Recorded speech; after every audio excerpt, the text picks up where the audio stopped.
Hello नमस्ते तपाईलाई स्वागत छ मेरो मिनी भ्लगमा चाहिँ के छ भन्दा म लाल बजार गएको थिएँ। मेरो एउटा सानो काम थियो लाल बजारमा। अन्त चाहिँ लाल बजारमा काम सकेर चाहिँ बिहानै 9:30 मा चाहिँ हामी बजार पुगेर पनि म र बहिनी चाहिँ माथि लाल बजारको माथि फास्टफुडमा गएर चाहिँ कफी र चिया मगाएर चाहिँ हामी खानु पनि थाल्यो। किनभने नानीलाई स्कुलमा छोडेर बिहानै आएको, केही पनि नखाइकन आएको थिएँ। त्यही भएर चाहिँ बहिनीले चाहिँ चिया खायो। उसले चाहिँ उसको नुनको चाहिँ चिया एकदम फेभरेट हो र मलाई चाहिँ मन पर्दैन। अन्त मैले चाहिँ कफी खाएँ र यतिखेर चाहिँ हामी के गफ गरेर हामी मोमो अर्डर गरेको थियो। मोमो पनि मेरो स्टिम मोमो आयो।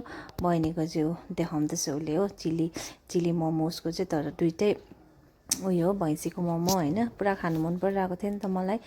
अब एक्लै बनाएर खानु चाहिँ उयो हुन्छ, बरु बजारमा किन्यो खायो गएको बेलामा भनेर चाहिँ हामी अन्त गयो। यतिखेर चाहिँ नि मैले चाहिँ नि दुई चम्ची र काँटा कहाँ छ भन्दै पऱ्यो भने चाहिँ त्यो टिस्यु पेपरमा चाहिँ उयो ऱ्याप गरेर दिनुभएको रहेछ त्यहाँ होइन।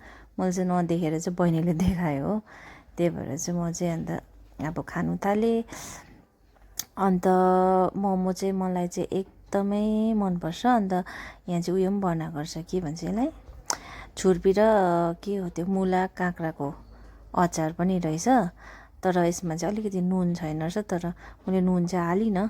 अन्त त्यहाँदेखि अचार यो जुन म हाल्दैछु नि यो पेस्ट, यो चाहिँ एकदमै पिरो थियो होइन। अन्त त्यहाँदेखि चाहिँ हामीले मोमोहरू खानु थाल्यो। अन्त फर्स्ट टेस्ट गरेँ कि मैले भैँसीको मोमो। अन्त अरू बेला त यहाँनिर चिकनको मोमो खाँदाखेरि मिठै लागेको थियो, तर यो भैँसीको मोमो चाहिँ अलिकति ज्यादा पाकेछ होइन। त्यही भएर मलाई यो स्टिम मोमो चाहिँ मलाई त्यति साह्रो खास चाहिँ लागेन। जुन मलाई खानु मन परेर चाहिँ म खाएको थिएँ त्यस्तो चाहिँ मलाई टेस्ट त्यस्तो चाहिँ पाइनँ। तर यो यही बफ मोमोलाई चिल्ली जुन बहिनीले उयो गरेको थियो नि त्यो चाहिँ मिठो नै थियो, स्पाइसी थियो, तर पुरै पिरो। म चाहिँ त्यस्तो पिरो खानु सक्दिनँ नि त हो, पुरै पिरो थियो यो चाहिँ पुरै। तर पनि हामीले सेयर गरेर खायो नि दुवैजना, किनभने अब बेसी अमाउन्टमा के अर्डर गरेर पनि फाइदै छैन कि यस्तो बाहिरतिर गएर, किनभने खानै सक्दैन होइन। एक प्लेट मोमो या सानो केही कफी या केही मगाएको छ भने त्यहाँदेखि बेसी खानै सक्दैन हो। झन् मेरो बहिनीले त झन् उसले त अलिकति मात्रै यत्रो कम्ती पोर्सनमा खान्छ खानाहरू होइन। त्यही भएर उसँग जाँदाखेरि चाहिँ झन् बेसी केही नमगाउँदा पनि हुन्छ, लास्टमा आफूले नै खानुपर्छ हो। त्यही भएर चाहिँ मैले चाहिँ खालि मलाई स्टिम मोमो मगाएँ, उसले चिल्ली मोमो, त्यही पनि हामीले दुईजना सेयर गरेर खायो। उसले स्टिम पनि खाएँ, मैले पनि चिल्ली खाएँ मोमो। यति डरलाग्दो पिरो होइन, देख्न सक्नुहुन्छ। म चाहिँ स्यास्सेर यतिखेर चाहिँ स्यास्सेर फ्याफे भइसक्यो, त्यति साह्रो पिरो। ऊ चाहिँ कुल भएर खाइरहेछ होइन एकदमै, तर मलाई चाहिँ एकदमै पिरो। अन्त म चाहिँ कफीसँग खाँदै थिएँ होइन, अन्त फेरि अब फर्स्ट टाइम हामी नै होला कफीसँग खाने मोमो होइन। तर मैले सकिनँ त्यो कफीसँग खानु, झन् पिरो भयो मलाई। त्यही भएर चाहिँ म चाहिँ खासमा कोल्ड ड्रिङ्क्स चाहिँ नखाउँ भनेर सोचेको थिएँ। लास्टमा मलाई कर लाग्यो कोल्ड ड्रिङ्क्स माग्नु, बरु त्यो स्प्राइट चिल स्प्राइट खाँदा चाहिँ मलाई सन्चो भयो होइन। यति डरलाग्दो पिरो थियो। अन्त अझै मेरो बहिनीले चाहिँ के भन्दैछ भने उसलाई त्यो मुलाको अचारमा चाहिँ टेस्टै आएन अरे यतिखेर भन्दै थियो उसलाई, किन भन्दा चाहिँ त्यसमा चाहिँ एकदमै सादा, नुन पनि छैन अरे, पिरो पनि छैन रहेछ, तपाईँले हाल्नुपर्ने रहेछ भनेर भन्दै थियो त्यहाँ फास्टफुडको त्यो मान्छेलाई होइन, भाइलाई। अन्त म चाहिँ कस्तो पिरोले उसलाई चाहिँ अलिकति पनि हुन्छ नि, उसले स्यासु त पऱ्यो, उसलाई त्यो पिरोको उयो पनि आएन होला जिब्रोमा होइन।